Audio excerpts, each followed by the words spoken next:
우리 다 같이 한번 따라하겠습니다. 미래를 찾는 사람들. 미래를 찾는 사람들. 오늘 말씀은 예레미야에 대한 말씀인데, 어렸을 때에 소망을 받았던 예레미야가 처음에 그 사명을 회피하려 했던 이유는 노령의 나이에 유다 백성들에게 하나님의 심판에 대한 끔찍한 예언을 선포해야 했기 때문입니다. 예레미야는 그보다 앞서 외친 선지자들처럼 하나님 백성들에게 심판을 외쳤지만 그의 메시지는 하나님의 뚜렷한 최후 결단에 포함되어 있습니다. 인생은 언제나 자기가 한 일에 대해서 책임을 져야 합니다. 그러기 위해서는 언젠가 한 번은 심판의 자리에 있게 되는 것입니다. 이를 대비하는 삶이 가장 지혜로운 삶인 것입니다. 예레미야는 무거운 짐의 선지자, 히브리 말로 예레미야는 여호와가 임명한 자, 던져버린 자, 내버린 자라는 의미를 가집니다. 사실 하나님께서는 예레미야를 유다의 가장 사악한 시대의 흐름 속에 던졌던 것입니다. 그는 사역이 끝날 때까지 핍박과 시련과 많은 눈물의 고통을 참아야 했습니다. 그러나 그의 소명이 분명히 때문에 예레미야는 결단코 흔들림이 없이 사역을 완수했습니다. 예레미야는 무거운 짐의 선지자요 눈물의 선지자입니다. 예레미야는 이러한 예언을 메시아의 약속으로서 제사장의 직분과 영원한 통치자로서 왕권을 가지고 성육수하신 그리스도께서 구체화되는데 예수 그리스도께서야 모든 언약의 완성이자 구약 언약의 당사자가 되십니다. 이 예언은 새 언약으로 마침내 메시아의 영국에서 영광스럽게 실현될 것입니다.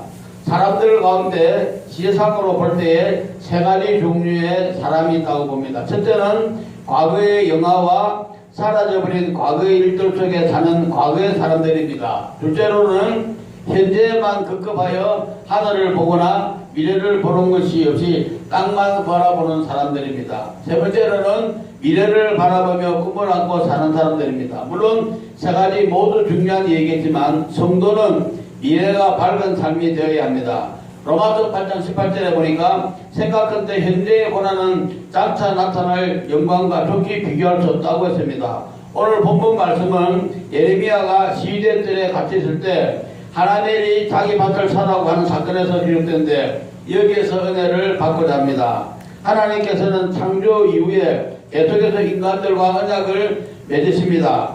최초의 언약은 창세기 3장 15절에 보니까 온 인류와 맺으셨고 그 이후에 족장들 그리고 이스라엘이라는 민족과의 언약으로 주님을 나타냈습니다. 그러나 이스라엘이 예배를 경외를 중심으로 언약의 의무 주어 상을 지키지 않게 되자 하나님은 선지자를 통해서 새로운 언약의 갱생이 불가피하다는 예언을 하도록 이사야 61장 8절에 명령했습니다. 이사야 60장 8절에 보니까 무릇 나 여호와는 정의를 사랑하며 불의의 강사를 미워하며 성실한 그들에게 갚아주고 그들과 영원한 언약을 맺을 것이라고 말했습니다.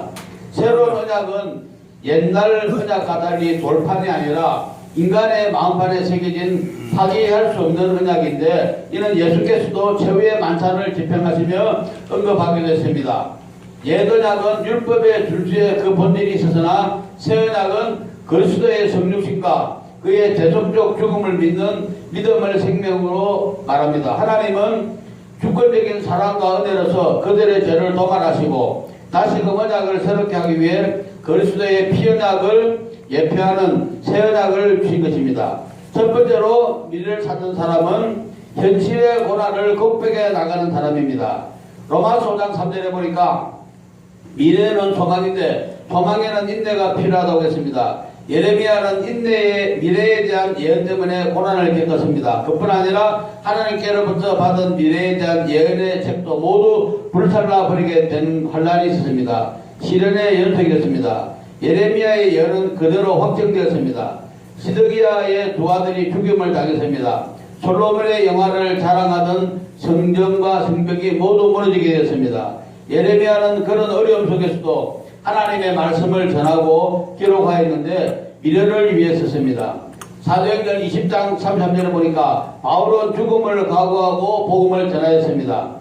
디모데후서 4장 8절에도 보니까 그리고 의의 멸류관을 받게 됐습니다. 예레미야는 미래를 위해서 고난을 이기는 승리자가 된 것입니다. 둘째로 미래를 찾는 사람들은 참된 성도는 현재만 급급하게 사는 것이 아니고 미래를 위해서 살아야 합니다. 하나멜은 현실주의였습니다. 바벨론에 포로되어 간다고 하는 말씀대로 대대로 내려오는 밭이 무용지물처럼 보였습니다. 그러나 그것은 현실을 판 것이 아니고 미래를 팔아버린 것과 같습니다. 예컨대 에서와 같은 사람입니다. 그에게는 장래희망, 비전이 없었습니다. 그리고 다시 소생할 소망이 없습니다. 그때 예레미야는 현실에 어렵지만 그 밭을 샀습니다. 미래에 대한 꿈을 사게 된 것입니다. 세 번째로 미래를 찾는 사람들은 미래의 사람에게 하나님은 함께한다고 하셨습니다. 하나님께서 그 밭을 사라고 하신 이유는 그들에게 소망을 주려고 했습니다. 예수 안에 있는 사람은 현재 어려워도 미래에 대한 소망과 꿈이 있어야 할 것에 대한 귀중한 말씀입니다.